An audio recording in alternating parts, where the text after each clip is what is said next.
사람의 목소리를 듣고 싶어 합니다. 우리의 마음이 낙심하고 우리의 의지가 꺾이고 때로는 세상에서 아버지로서 남편으로서 그리스도인으로서 살아가는 것이 버겁게 느껴질 때에 우리는 우리 어깨를 부축해 줄 수 있는 사람을 찾게 됩니다. 저도 살면서 때때로 힘든 순간이 있을 때마다 이 시편 말씀을 읽습니다. 66편을 아주 좋아하고요. 또 116편도 제가 즐겨 읽는 시편의 하나입니다. 가을이 되면, 감사의 계절이 되면, 또 하나님 앞에 나아갈 때에 뭔가 죄송한 마음이 들 때면 또 읽게 되는 시편이 바로 이 103편입니다. 이 시편 103편은 1절에서 2절까지는 이 시편 기자가 우리들에게 하나님을 찬양하자 이렇게 초청을 합니다. 1절에서 내 영혼아 주님을 찬송하여라. 마음을 다하여 그 거룩하신 이름을 찬송하여라. 이렇게 찬송하자. 먼저는 자기 자신에게 하나님을 찬송하자 이렇게 초청을 합니다. 2절에서도 내 영혼아 주님을 찬송하여라. 1절에서는 그 거룩하신 이름을 찬송하라고 했던 이 시편 기자가 2절에서는 주님이 베푸신 모든 은혜를 잊지 말아라. 하나님의 은혜로, 하나님의 이름에서 하나님의 은혜로, 하나님의 은혜는 나를 위하여 행하신 일들에게 초점을 맞추면서 하나님을 찬양하라 이렇게 초청을 합니다. 그리고 나서 여기 3절부터 이제 마지막 2절 앞까지, 그러니까 19절까지는 하나님을 찬양해야 할 그 목록, 리스트가, 우리가 왜 하나님을 높이고 예배하고 감격해하고 기도하고 감사하며 예물을 드리며 우리 자신이 헌신해야 되는 이유들을 열거해 놓았습니다. 그리고는 이제 20절부터 21절, 22절 사이에는 다시 한번 하나님의 은혜의 목록을 되새기고 난 뒤에 그러므로 이 놀라운 하나님의 축복들을 헤아려 보니까 이제는 자기 자신으로부터 그 초청의 대상을 더 넓혀가지고 이렇게 말씀하고 있어요. 여호와의 말씀을 행하며 그의 말씀 소리를 듣는 여호와의 천사들이여. 이제 그 초청의 대상이 저 눈에 보이지 않는 하나님의 세계 천사들에게까지 그 초청을 넓혀서 21절에서도 그에게 수종들며 그의 뜻을 행하는 모든 천군이여, 천사에서 천군으로까지. 22절에서는 여호와의 지심을 받고 그가 다스리시는 모든 곳에 있는 백성들이여, 이 땅에 살고 있는 모든 나라와 민족들에게 초대장을 보내면서 여호와를 송축하라 이렇게 찬송이 마무리되고 있습니다. 만약 하나님을 찬양하는 그 목록을 들여다보면 우리는 그것을 은혜라고 부릅니다. 또 우리는 이 찬송의 목록에서 사랑이라는 단어를 찾아낼 수 있습니다. 우리 교회는 설탕을 듬뿍 넣어서 맛있는 멸치에 오징어 반찬을 만들어 부지런히 나눠주는 어느 권사님이 있습니다. 그 권사님의 사랑은 어떤 사랑일까요? 친정에서 수시로 고구마를 캐다가 감자를 캐다가 옥수수를 또 삶아서 김치를 담가서 우리 교회 성도들을 부지런히 섬기시는 어느 부부의 사랑은 어떤 사랑이라고 이야기할 수 있을까요? 임플란트 하나만 해달라고 하는 어려운 할아버지의 요청을 보시고 입안을 들여다보니까 하나 가지고는 안 되겠다 싶어서 그분에게 그냥 하나를 더 비싼 임플란트를 해주시는 어느 집사님의 사랑은 또 어떤 종류의 사랑일까요? 40년 가까이 몸이 불편한 남편을 자신의 몸도 힘겨운 나이가 되어서 하룻밤새 5번, 6번, 7번, 15번을 그 큰 이 몸을 가지신 남편을 모시고 화장실을 들락거리면서 40년을 섬겨오신 어느 권사님의 사랑은 또 어떤 사랑일까요? 사업을 해보겠다는 아들에게 전 재산을 다 털어주다시피 하면서 한번 해봐라. 이렇게 믿고 맡긴 아버지의 사랑은 또 어떤 사랑일까요? 오늘 이 본문은 은혜에 대해서 이야기합니다. 우리를 향한 하나님의 은혜, 우리를 향한 하나님의 사랑에 대해서 이야기를 해주고 있습니다. 우리가 세상에 살면서 없어서는 안 되는 은혜요, 우리가 날마다 필요한 사랑의 이야기입니다. 여기 3절에 보니까 여러분 나름대로 교환이 있습니다. 같이 한번 읽어볼까요? 3절에 주님을 찬양하는 이유의 3절 시작. 주님은 너의 모든 죄를 용서해 주시는 분, 모든 병을 고쳐주시는 분. 10절 우리 죄를 지은 그대로 갚지 않으시고 우리 잘못을 저지른 그대로 갚지 않으신다. 12절 동이 서에서부터 먼 것처럼 우리의 반역을 우리에게서 멀리 치우시며. 8절 주님은 자비롭고 은혜로우시며 노하기를 더디하시며 사랑이 그지없으시다. 9절 두고두고 꾸짖지 않으시며 노를 끝없이 품지 않으신다. 10절 다시 우리 죄를 지은 그대로 갚지 않으시고 우리 잘못을 저지른 그대로 갚지 않으신다. 13절 부모가 자식을 가엾게 여기듯이 주님께서는 주님을 두려워하는 사람을 가엾게 여기신다. 14절 주님께서는 우리가 어떻게 창조되었음을 알고 계시기 때문이며 우리가 한갓 뒷그림을 알고 계시기 때문이다. 이게 하나님의 은혜를, 우리에게 꼭 필요한 사랑에 대해서 말씀을 하고 있습니다. 우리는 이 사랑을 한마디로 이야기하기가 어려워서 오늘 4가지의 사랑으로 묘사를 해봅니다. 첫째는 온유한 사랑입니다. 우리를 향한 하나님의 사랑, 그것은 온유한 사랑입니다. 그리고 하나님께서 우리에게 보여주신 이 사랑으로 오늘 우리가 함께 예배드리는 형제와 자매를 향해서 우리가 나타내야 할, 마음속에만 있지 않고 기도만 하고 있지 않고 우리의 말로서 손으로서 표현되어져야 할 사랑 역시 온유한 사랑인데, 그 사랑은 남의 처지에서 보는 사랑입니다. 따라서 하겠습니다. 온유한 사랑은 남의 처지에서 보는 사랑입니다. 이 사람이 남의 처지에 서봐야 그 사람의 형편을 이해할 수 있습니다. 저 사람이 왜 저렇게 힘들었을까? 저 사람이 왜 찬송을 잃어버렸을까? 저 사람이 왜 기도를 잃어버렸을까? 저 사람이 왜 예배의 감격을 놓치고 살까? 왜 저 사람이 저렇게 힘들어할까? 때로는 내 처지에서, 내 입장에서는 다 이해할 수 없을 때가 참 많습니다. 그런데 하나님이 보여주신 이 온유한 사랑은 우리의 처지와 우리의 입장에 서서 생각해보는 사랑입니다.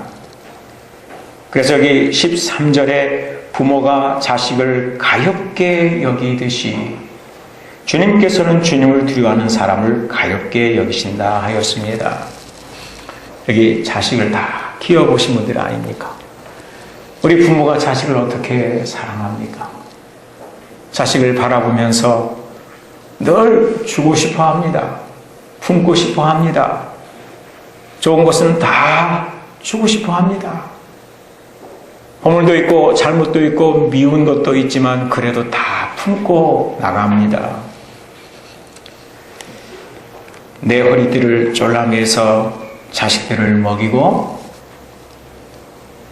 자식들만큼은 더 공부를 하게 하고 싶고 자식들만큼은 덜 고생하게 하고 싶고 자식들만큼은 더 좋은 것을 누리게 하고 싶은 그런 부모의 심정이 그려져 있습니다.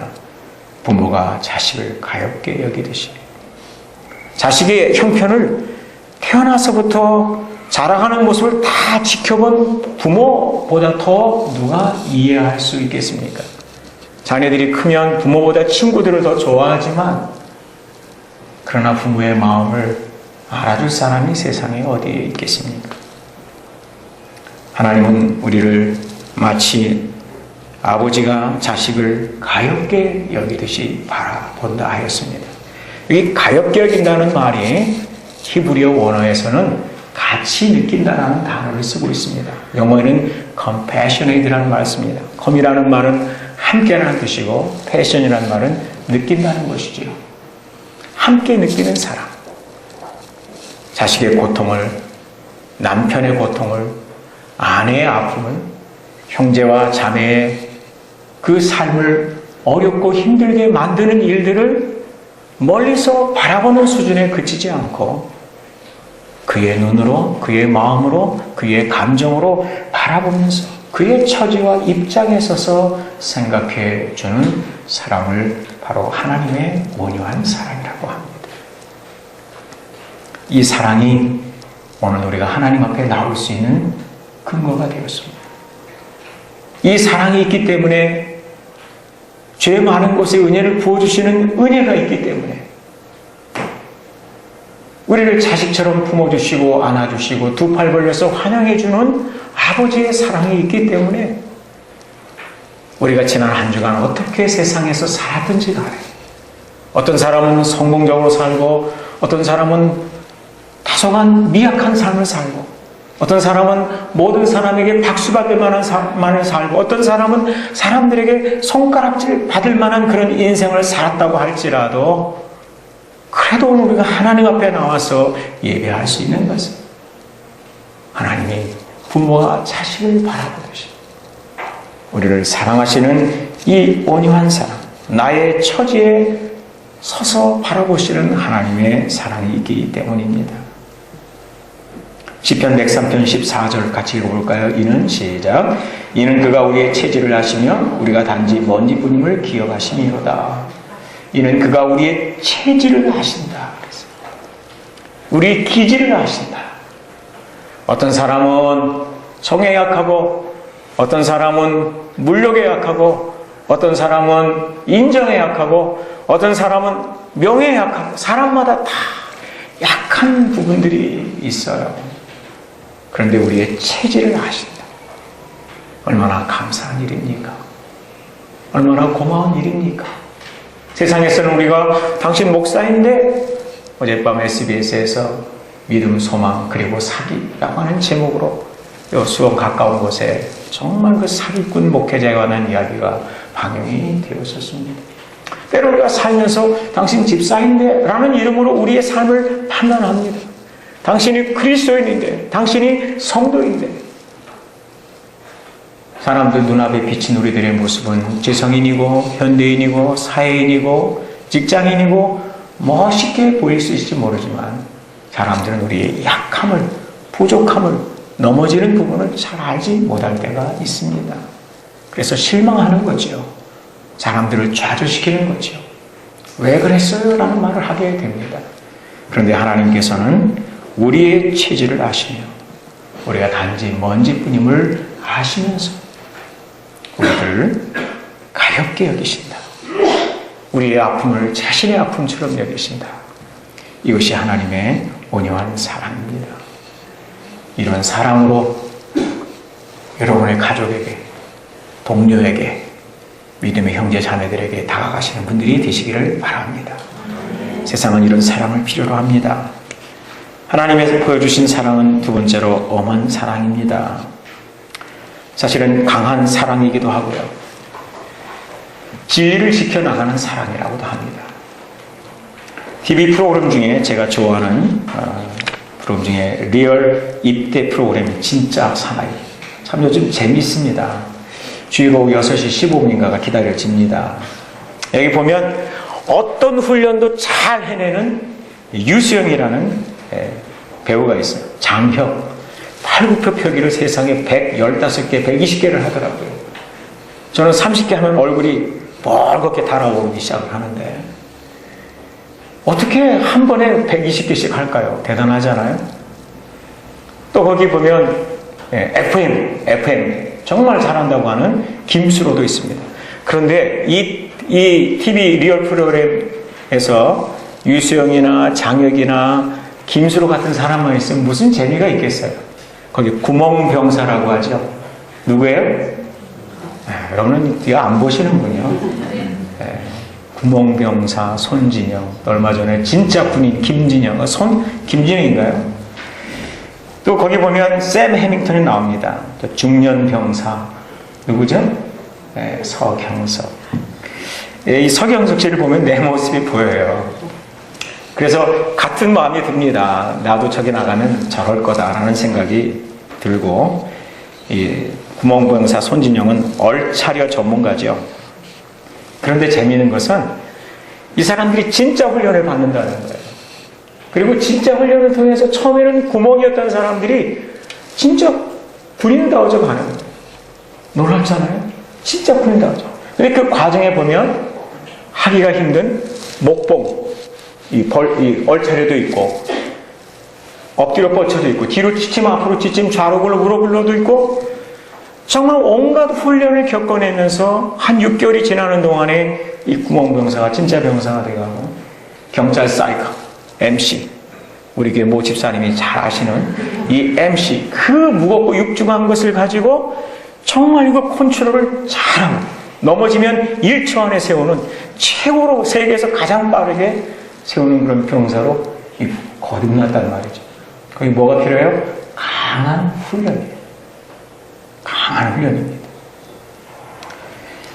여러분, 이 사랑 중에 하나님께서 우리들을 사랑하시는 것 중에 하나님의 축복을 담을 수 있는 사람이 되기 위해서 때로 우리를 강하게 다루십니다.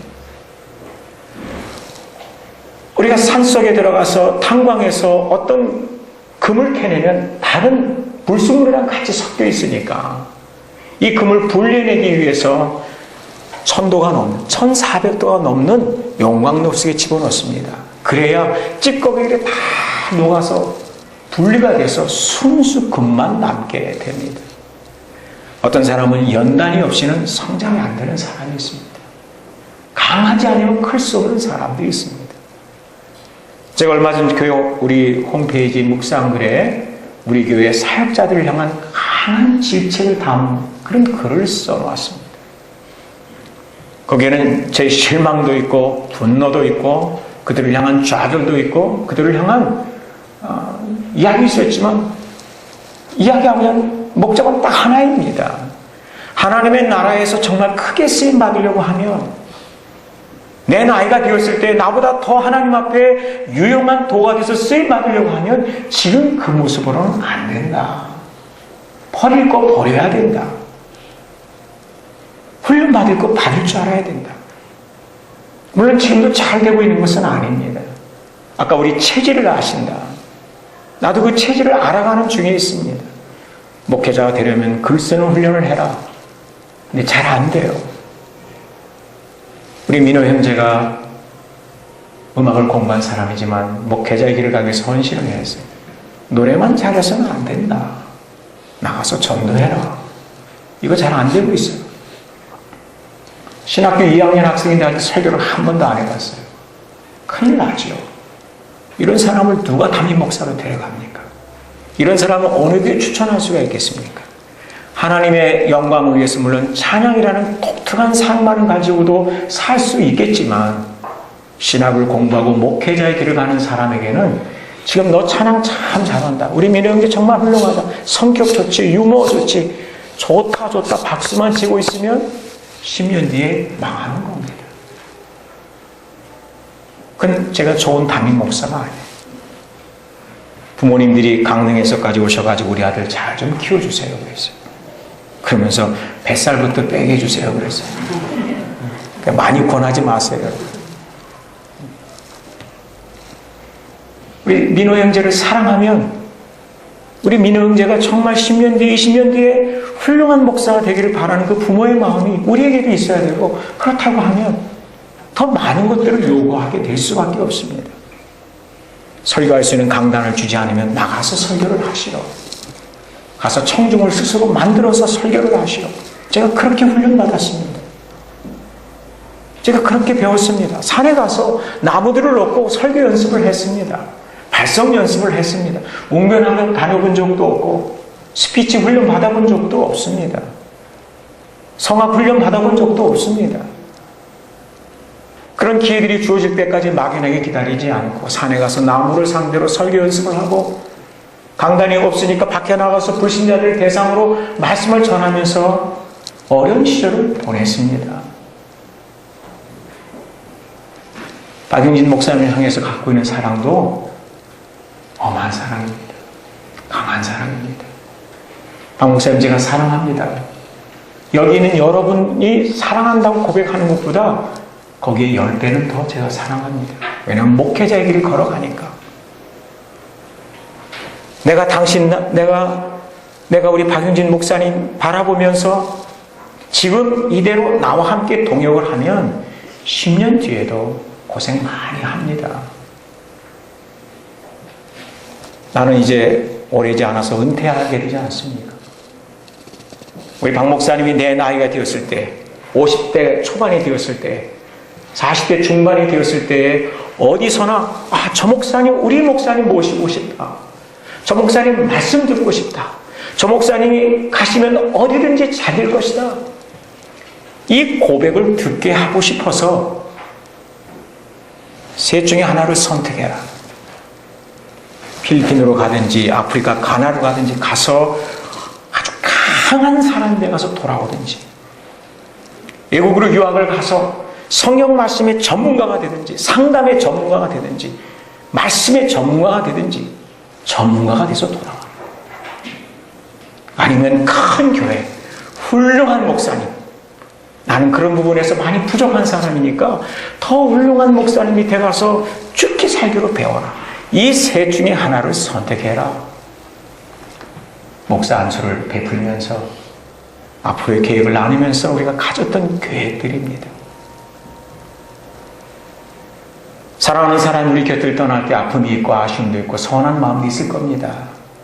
그러나 여러분, 단순한 인정이 아니고 단순히 우리 곁에 머물러 있는 그런 마음이 아니라 3년 뒤에, 5년 뒤에, 10년 뒤에 그가 정말 위대하게 쓰임받기 위해서 독수리가 자기의 새끼를 둥지에서 밀어내는 것과 같은 그런 강한 사랑이 우리 신학생들에게 필요하고, 때로는 우리 성도 여러분들에게도 필요한 겁니다. 여러분의 입장에 서서 생각해주는 온유한 사랑도 있어야 되지만, 때로는 여러분을 강하게 하나님의 목적을 향해서 나가도록 밀어붙이는 사랑도 있어야 하는 겁니다. 그래서 내년에는 우리 사역자들, 우리 신학생들 4시간씩 전도 안 하면 다 우리 교회 떠날 각오를 하셔야 됩니다. 설교 훈련 받지 않으면 다 떠나셔야 됩니다. 하나님 나라에서 정말 귀하게 강하게 쓰임받을 각오가 되어 있지 않으면 구멍병사가 아니고 얼차례 전문 사역자가 아니고 하나님 나라에서 정말 유용한 복음 전도자들이 되려고 하면 여기 담임 목사에게 찾아와서 그렇게 요청을 해야 됩니다. 목사님, 더 강하게 질책하며 가르쳐 주십시오. 욕을 해서라도, 매질을 해서라도, 때려서라도 나를 가르쳐 주십시오. 엄한 사랑, 강한 사랑. 여러분은 이런 사랑이 혹시 필요한 분들이 아닙니까? 평범한 헌신을 간신히 유지하고 살아가고 있는데 박수를 보내주는 것은 어렸을 때는 그 박수가 필요합니다. 여러분이 초신자일 때, 새신자일 때, 뭘 알지 못할 때는 박수가 필요하고 이끌어주는 사람이 필요하고 격려가 필요하지만, 그러나 성장해야 할 시간이 되었는데, 이제는 하늘을 향하여 날아오르는 때가 되었는데, 이제는 다른 사람을 가르쳐야 할 때가 되었고, 이제는 리드해야 될 때가 되었고, 이제는 사람을 품어야 될 때가 있는데도 여전히 아이의 수준에 머물러 있다고 하면 그때는 박수가 아니라 그때는 해체가 필요한 겁니다. 그때는 정말 하나님의 은혜 속에서 특별한 훈련들이 필요한 것입니다. 정말 주님의 나라에서 크게 쓰임받을 수 있는 사람들이 평범한 삶에 머물러 있으면 안 됩니다. 높은 수준의 헌신을 통해서 정말 하나님 앞에 크게 쓰임받을 수 있는 젊은이들이 너무 게으르고 나태하고 또 너무 인생을 낭비하면서 살아가는 것을 보는 것은 마음이 무척 아픈 일입니다. 안전지대를 거부할 줄 알고 모험할 줄 알고 하나님이 주신 목적을 향해서 달려나가는 이런 모습들이 필요한 그런 사람들이 있습니다.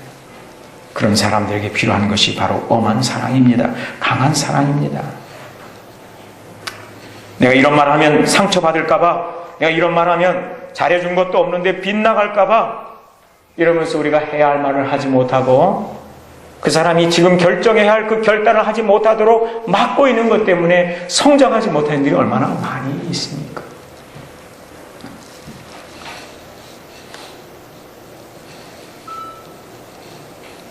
오늘 본문에 보면 시편 103편 5절에 내 젊음을 독수리처럼 늘 새롭게 해주시는 분이라고 했어요.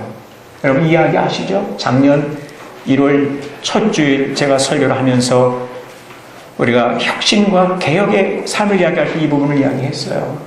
독수리가 30년이 되면 다 나가버린다고 그랬어요. 부리도 발톱도 깃털도 눈도 다 나빠져서 그대로 죽는 거예요. 그러나 거기서 다시 새로운 30년을 보내기 원하면 자기 비원하를 주도한다고 그랬어요. 그래서 높은 산에 올라가가지고 6개월 동안 이슬만 먹고 살면서 자기 부리로 발톱으로 온몸의 깃털들을 낡아버린 깃털들을 다 뽑아버리는 거예요. 피가 날 정도로 다 뽑아버리고 그 다음에는 이 발톱을 또 다 뽑아버리는 거예요. 얼마나 아프겠어요. 마지막으로 이 부리를 다 뽑아버린다. 바위에 부딪혀가지고 다 뽑아버립니다. 먹을 수도 없고 날 수도 없고 그 상태로 위험을 각오하면서 다른 짐승으로부터 공격할 위험을 각오하면서 높은 산속에서 그렇게 6개월을 지나는 동안에 다시 부드러운 깃털이 나오기 시작을 하고 다시 섬세하고 예민하고 강한 발톱이 나오기 시작을 하고 이렇게 구부러져서 음식을 먹기조차 힘들었던 이 부리가 다시 아주 예리한 이런 부리가 나오기 시작을 하고 시력이 회복이 되면서 독수리는 그때부터 다시 새로운 30년에서 40년을 살게 되는데 마치 3살짜리, 4살짜리 독수리와 같은 새 힘을 얻어서 날게 된다고 말씀드렸습니다. 사람이 그렇습니다. 사람이 성장하다 보면 어느 순간에 성장하는 거 멈추어버립니다. 잘하는 것을 중단해버립니다. 현실에 안주해버립니다. 그리고 그것으로 끝입니다. 어디에서도 쓰임받을 수 없는 사람이 되어버릴 수 있는 겁니다. 저도 그런 시기를 지금 겪고 있습니다. 제 나이가 바로 그런 시기가 되었습니다. 더 이상 새롭지 않고 신선하지 않고 감동적이지 않고 지금 뭐가 필요합니까? 자기 변화를 위한 강한 훈련이 필요한 것입니다. 엄한 사랑이 필요한 것입니다. 오늘 여러분은 어떻습니까? 저희 학교에 최철광 교수라고 계시는데 미국에서 18년을 공부했습니다.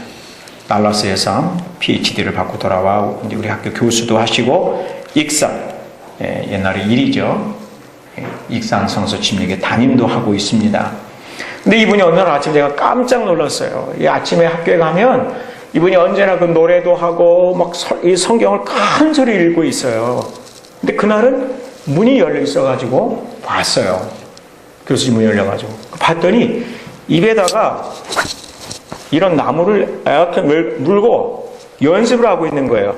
부모가 자식을 가엾게 여기듯이 주님께서는 주님을 두려워하는 사람을 가엾게 여기시냐.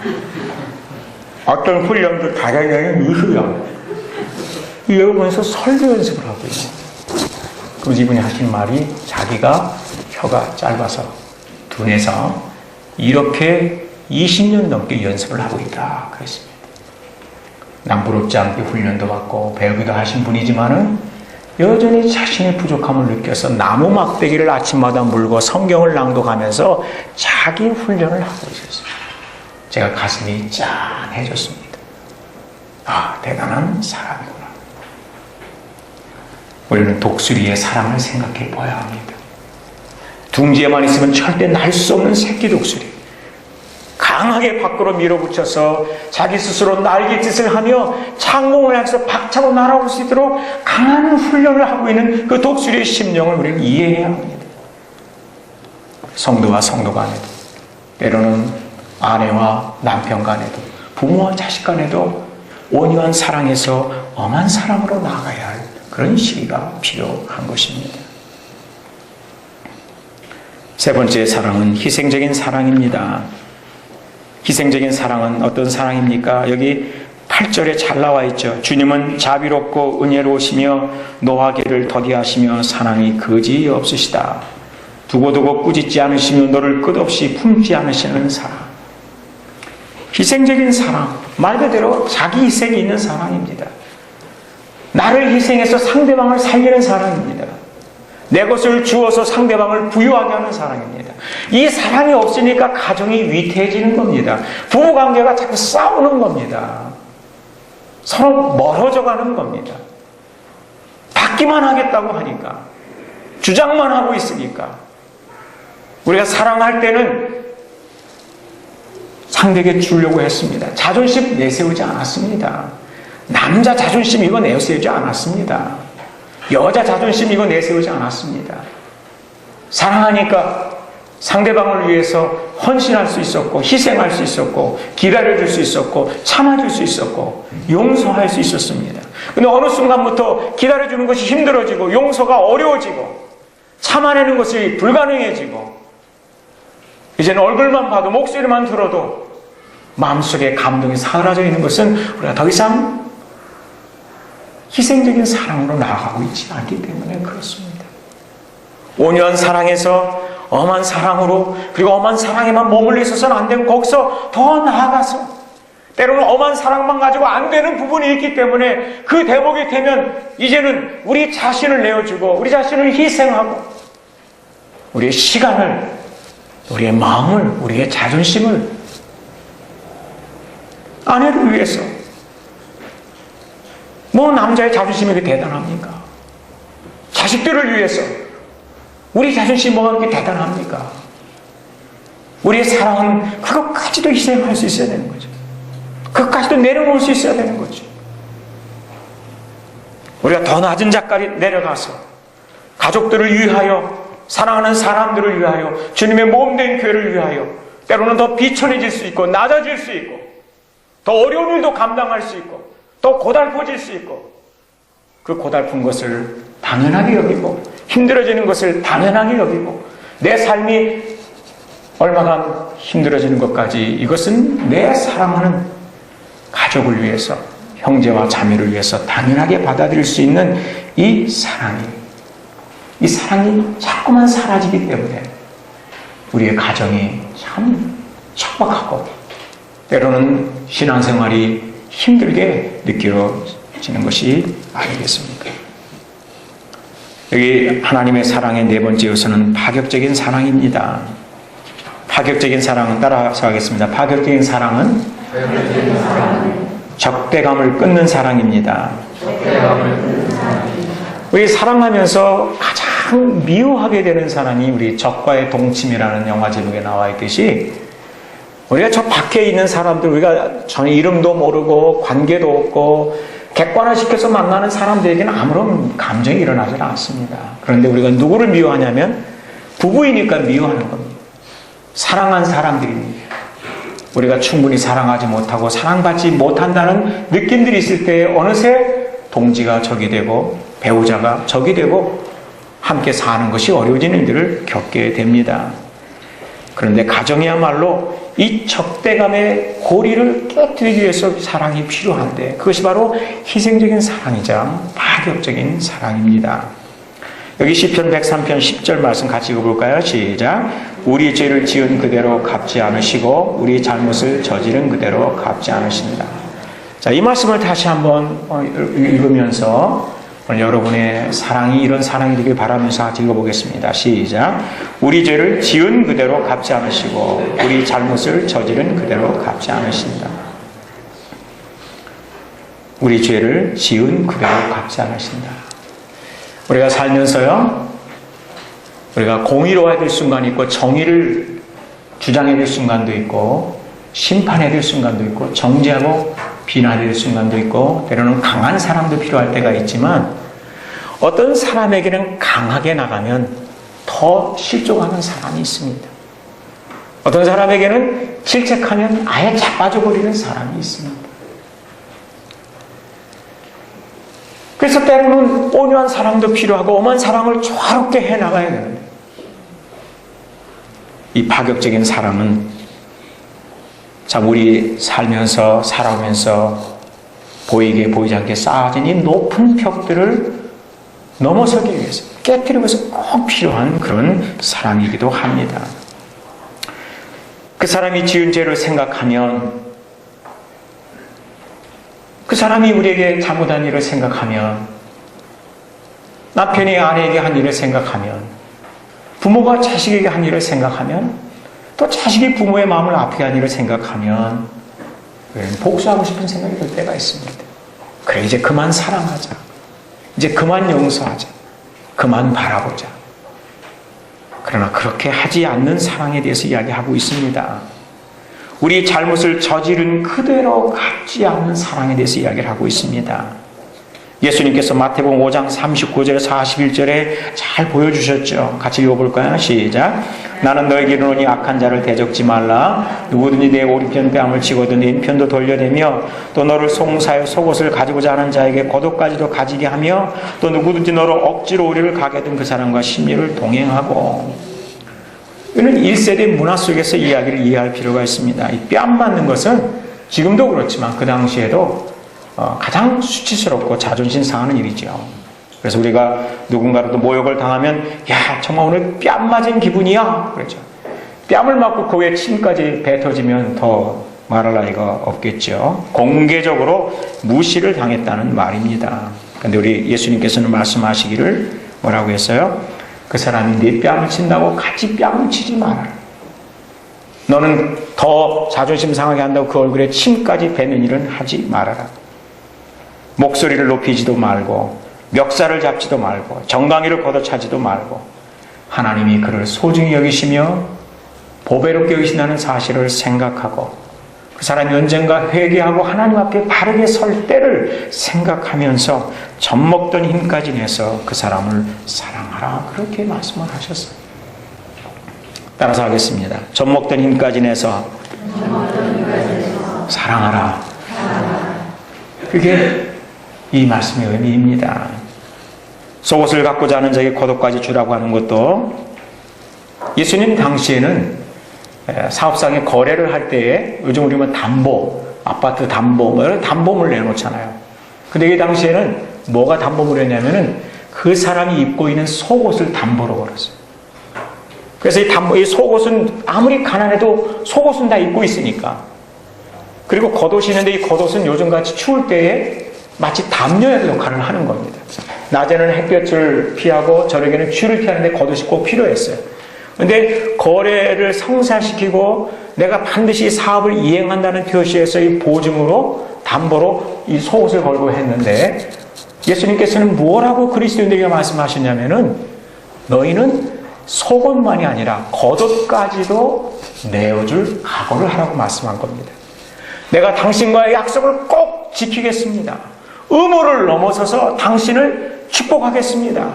당신의 사업을 성공하도록 내가 있는 힘을 다하여 내 속옷만이 아니라 추위를 피하고 더를 피하기 위해서 겉옷이 필요하지만 이것까지도 당신에게 보증으로 내놓겠습니다. 그 말입니다.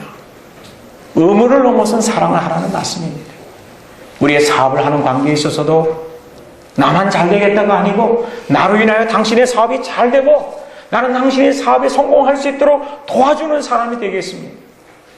떼어먹는 사람이 아니고 당신을 썩이는 사람이 아니고 철저하게 당신이 유익하게 되도록 이익이 되도록 당신이 원하는 것만이 아니라 그 이상의 것을 내가 담보로 제공하면서 당신의 성공의 파트너가 되겠습니다. 라는 의미로 예수께서 말씀하셨습니다. 억지로 우리를 가라고 하면 심리를 동의한다고 하는 것은 예수님 당시에 로마의 군인들이 예루살렘을 지배하고 있었는데 이 사람들에게는 강제 징발권이 있었어요. 강제 징집권이 있었습니다. 강제 동원 힘이 있었습니다. 그래서 군인들이 이동을 하다가 힘들면 옆에 지나가는 유대인들을 갖다가 이렇게 징발을 했어요. 어이, 이리 와. 당신 이거 내 무기 좀 들어주세요. 그러면 일을 하다가도 로마 군인이 원하면 그 물건을 들어서 옮겨줘야 되는데 제한은 있었어요. 아무리 로마 사람들의 명령이라고 하더라도 오리 이상은 그것을 지키지 않아도 되었습니다. 오리만 가지면 되는 거였어요. 예수님이 십자가를 지고 많이 맞고 힘들어서 이 갈보리 골고다 언덕으로 갈 때에 예수님이 쓰러졌어요. 로마 군인 하나가 지켜보고 있던 구경꾼들 중에서 이래 나와봐. 그 사람이 누구죠? 그 사람 이름 뭐예요? 아무도 모르시는군요. 이 시몬이라는 사람을 불러가지고 예수님의 지셨던 그 십자가를 대신 지고 올라가게 했어요. 바로 그런 내용입니다. 그러니까 기분 나쁜 거죠, 사실은. 내가 하고 싶어서 하는 봉사가 아닌 거예요. 저 사람이 나에게 요구를 하니까 어쩔 수 없이 들어주는 오리까지 가주는 일인데, 오늘 예수께서는 뭐라고 말씀하셨어요?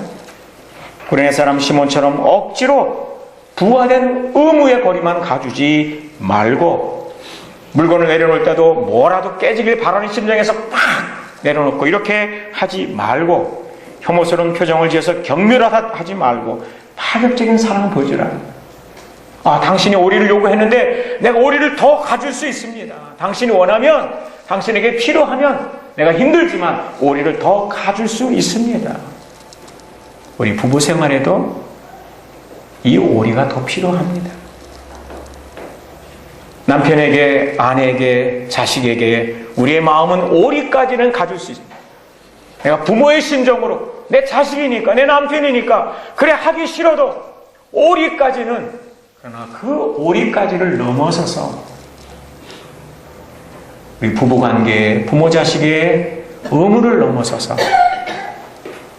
그래 그 이상이라도 당신이 행복할 수 있다면, 당신이 용기를 얻을 수 있다고 하면, 당신이 힘을 얻을 수 있다고 하면, 당신이 일어나는데 도움이 된다고 하면 내가 조금 더 무거운 짐을 지고 가드릴게요. 내가 먼저 다가가서 손을 내밀고, 내가 먼저 용서한다는 말을 하고, 미안해, 잘못했어라는 말을 조차도 할 수 없는 사람에게 이미 다 용서했어. 앞으로 잘하면 돼. 나는 사랑하고 있거든.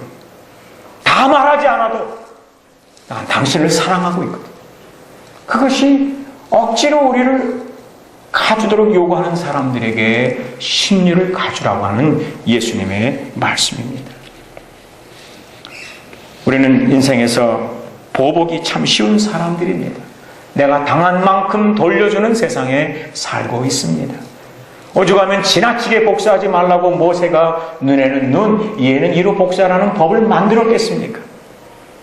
복수를 인정한 겁니다. 그러나 주님은 인정하지 않으십니다.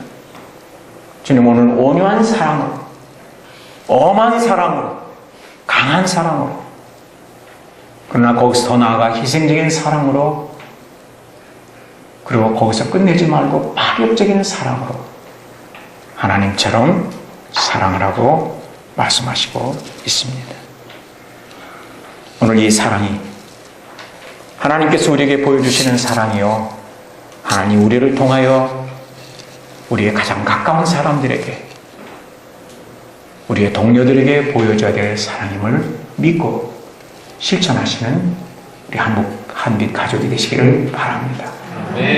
온유한 사랑, 엄한 사랑, 희생적인 사랑, 파격적인 사랑, 기도하시겠습니다.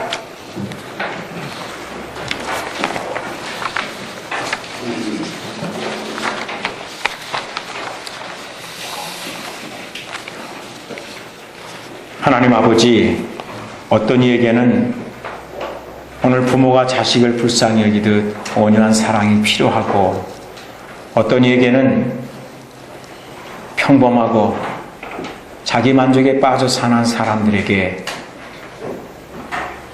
독수리를 둥지에서 밀어내듯 하는 엄하고 강한 사랑이 필요하며, 어떤 사람은 희생적이고 파격적인 사랑이 필요합니다. 이 한 주간도 이 하나님의 사랑을 누리며 체험하며 또 이 사랑으로 살아가는 우리 성도들이 되게 하여 주시옵소서. 예수님 이름으로 기도드렸습니다. 아멘.